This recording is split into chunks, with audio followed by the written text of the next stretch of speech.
Hello दोस्तों, स्वागत है आपका विनीजा में। आज चिल्ड्रंस डे की सभी माता पिता को बधाई, क्योंकि बच्चे के आने के बाद ही आप माता पिता कहलाए और उनके आने से हमारी जिंदगी रंगीन और खुशहाल हो गई।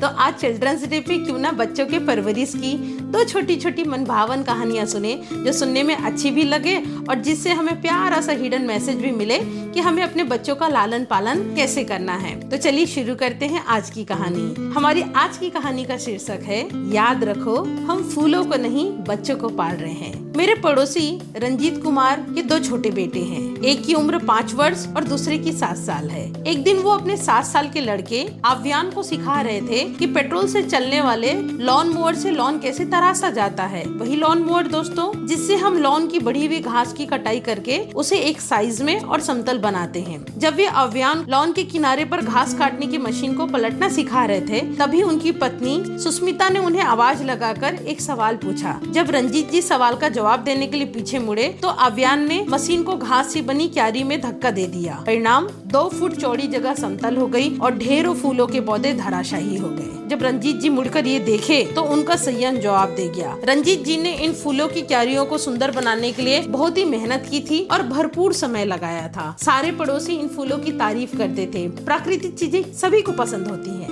रंजीत जी ऊंची आवाज में आव्यान को डांटने लगे तो सुस्मिता जल्दी से उनके पास आई और उनके कंधे पर अपना प्रेम पूर्वक हाथ रखकर बोली, रंजीत, यह बात याद रखो, हम फूलों को नहीं बच्चों को पाल रहे हैं। सुस्मिता ने मुझे याद दिलाया कि माता पिता के रूप में प्राथमिकताओं को याद रखना कितना महत्वपूर्ण है। बच्चे और उनका आत्मसम्मान उन भौतिक वस्तु से ज्यादा महत्वपूर्ण है जिसे उन्होंने तोड़ा या नष्ट किया। भले ही बॉल से खिड़की की कांच टूट जाए, लापरवाही से कांच का गिलास टूट जाए, वो किचन में प्लेट तोड़ देना, ये सब कुछ टूट चुके हैं, फूल नष्ट हो चुके हैं। मुझे हमेशा यह याद रखना चाहिए कि मेरे बच्चे का मनोबल और उनका उत्साह कम करके मुझे नुकसान को और ज्यादा नहीं बढ़ाना है। फ्रेंड्स, अभी मैं आपको जो दूसरी घटना बताने वाली हूँ वह स्वयं मेरे साथ घटी है। वर्ष 2014 की बात है। हम अपने पुराने घर से अपने नए घर में शिफ्ट हो रहे थे। हमारा घर शहर के सबसे बेहतरीन में से अपार्टमेंट में था। तो जैसा कि हम सबकी मानसिकता होती है कि नए मकान में लगभग सभी चीजें नई हो, जैसे कि टीवी है, फ्रिज है,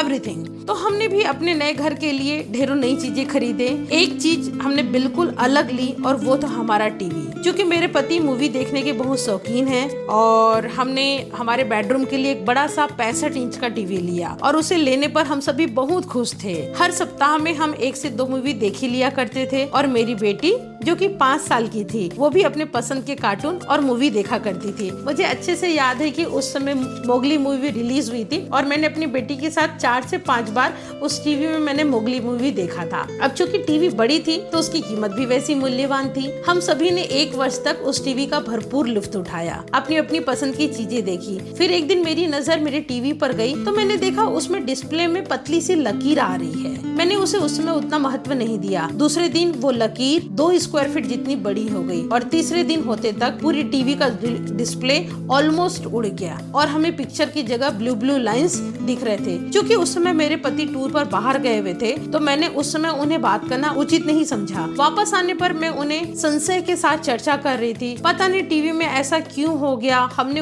उसे इतने सेफ प्लेस पे लगाया है। उस वक्त मेरी बेटी जो कि अब 6 साल की हो चुकी थी, हमारी चर्चा सुन रही थी। वो आई और तुरंत बोल पड़ी। क्या बोला उसने? मम्मी, टीवी पर मच्छर बैठा था और वो आपको काट सकता था। काटता तो आप बीमार पड़ जाती, इसलिए मैंने मच्छर मारने वाले बैडमिंटन से जोर से मारा और वो मर गया और आपको कुछ भी नहीं हुआ। मुझे और मेरे पति को समझते देर न लगी कि टीवी का डिस्प्ले बैडमिंटन की चोट की वजह से ही डैमेज हुआ था। पर मैं और मेरे पति पूर्णतः संतुष्ट थे कि हमारी प्यारी बेटी को हमारी कितनी फिक्र थी और ये फिक्र हमारे टीवी से कहीं ज्यादा मूल्यवान है।